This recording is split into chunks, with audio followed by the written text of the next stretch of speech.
20 సంవత్సరాలు పుట్టిన ఇంట్లో గారాబంగా పెరిగిన అమ్మాయి ఇంకో కొత్త ప్రపంచం అడుగుపెట్టినప్పుడు ఆమె పరిస్థితి ఎలా ఉంటుందో అర్థం చేసుకునేలా ఉండాలి మెట్టెనిలు. అంతేగాని ఆ ఇంటి పరిస్థితిని చూసి భయపడేలా ఉండకూడదు. గుర్తించుకో, అత్తారింటికి వచ్చే కోడల్ని తన కూతుర్లా కోడల్ని చూసుకునే అత్తగారు ఉంటే ఆ కుటుంబం ఎప్పటికీ విడిపోలేదు.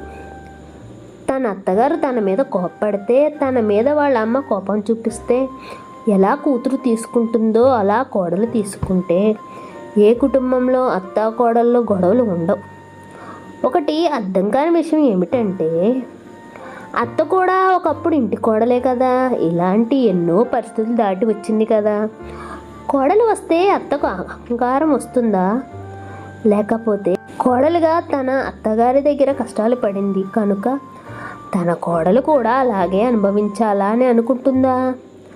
తాను ఇంటికి కొత్త కోడలుగా ఎలా వస్తుందో అలా తన కూతురు కూడా వేరే ఇంటి కోడలు అవుతుందిగా.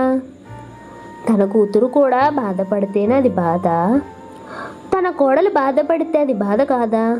ఒకటి గుర్తుంచుకోండి, కూతురు కోడలు అవుతుంది, కోడలు అత్తగారు కూడా అవుతుంది.